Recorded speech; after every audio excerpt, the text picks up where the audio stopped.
மனிதனுக்கு முக்கியமான ஒன்று ஆரோக்கியம். ஆரோக்கியம் இல்லாத மனிதன் இருந்த ஒன்று தான், இல்லாத ஒன்று தான். அப்போ நோயற்ற வாழ்வே குறைவற்ற செல்வம். அதில் இந்த ஆரோக்கியத்துக்கு முக்கியமான பங்கு எது வகிக்குது அப்படின்னா உணவு தான். உணவில் விழிப்பு நிலை. நாம்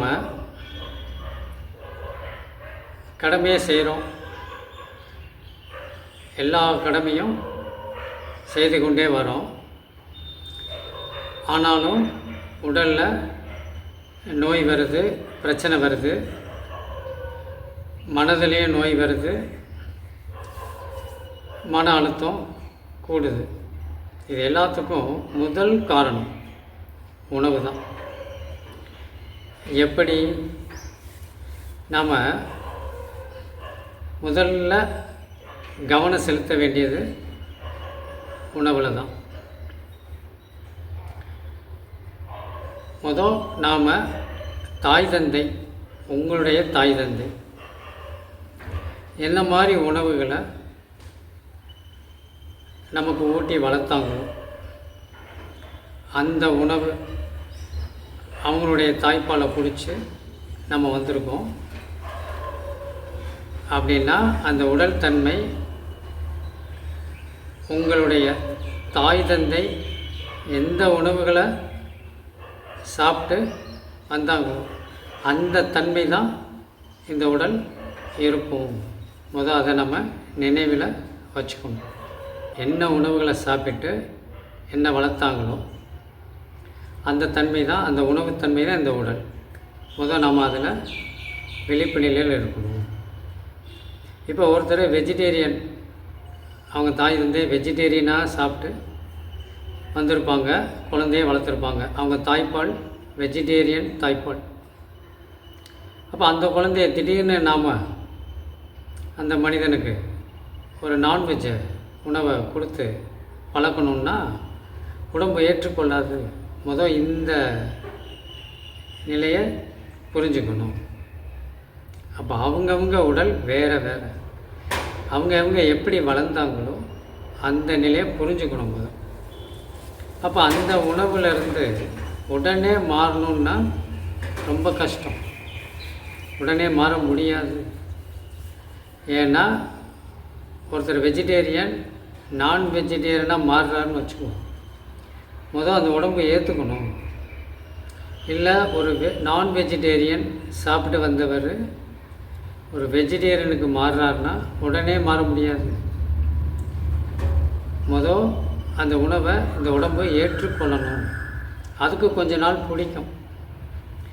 அதுவும் விரும்பி ஏற்றுக்கொண்டால்தான். செயற்கைத்தனமாக நம்ம சாப்பிட்டோன்னா உடல் உபாதைகள் வரும். அதனால் இதில் நம்ம விழிப்பு நிலை வேண்டும். இந்த உடல் இயக்கத்துக்கு, மனம் இயக்கத்துக்கு சக்தி வேண்டும். அதுக்கு உணவு மூலமாக நம்ம கொடுக்குறோம். காற்று மூலமாக, சுவாசம், மூச்சு பயிற்சி மூலமாக சக்தியை வாங்குகிறோம். அப்புறம் தியானத்தின் மூலமாக அந்த ஸ்பேஸ், அதில் இருக்கிற அந்த எனர்ஜியை ரிசீவ் பண்ணுறோம். இப்படி பலவாறு சக்தியை வாங்குகிறோம், இந்த உடலை பாதுகாக்கிறோம். நம்ம உடல் இயக்கத்துக்கும் மன இயக்கத்துக்கும் சக்தி வேணும். அதுக்கு உணவு, காற்று, அந்த பிரபஞ்ச சக்தி இதெல்லாம் இருந்தால் தான் உடல் பலமாகும். இப்போ உணவு மட்டும் நம்ம எடுத்துக்கிறோம். உணவில் நாம் எத்தனை நேரம் சாப்பிட்றோம் அப்படின்றத நம்ம எடுத்துக்கணும். ஒருத்தர் 3 நேரம் சாப்பிட்டு பழகிறார், இல்லை அது பழக்கத்தில் இருக்கிறார் அப்படின்னா அவர் உடனே மாற்றக்கூடாது. 3 நேரம் சாப்பிட்ற பழக்கம் இருக்கிறவங்க கொஞ்சம் கொஞ்சமாக, எப்படி ஒரு 2 நேரம் சாப்பிட்லாம், அது எப்படி எடுத்துக்கலாம்? வாரம் ஒரு நாள் அல்லது 2 நாள் 2 முறை மட்டும் சாப்பிட்ற மாதிரி பழகுது.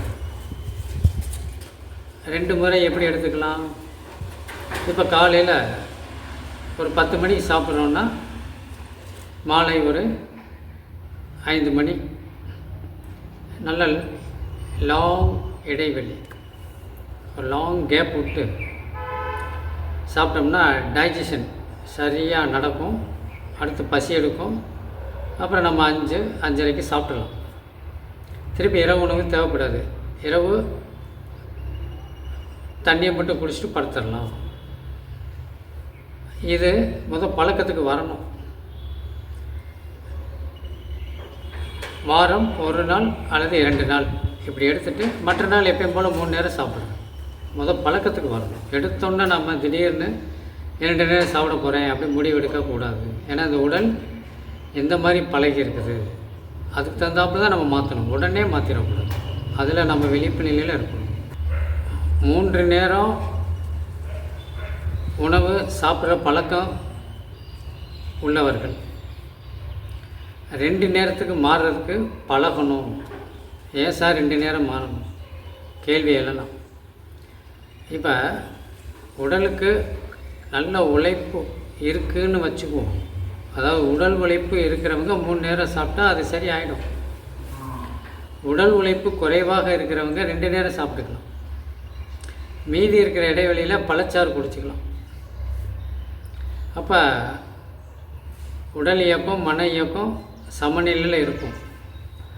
உடல் உழைப்பு கம்மியாக இருக்குது, அவங்களுக்கு எதுக்கு 3 நேரம்? அப்போ 3 நேரம் அது எப்படி சார் நான் பழகிட்டேன்? அதனால தான் உபாதைகள் வருது. உடல் உபாதைகள் வர்றது 3 நேரம் சாப்பிட்றதுனால தான். அப்போ எப்படி பண்ணலாம்? நான் பழகிட்டேனே, என் மைண்டு கேட்காதில்ல.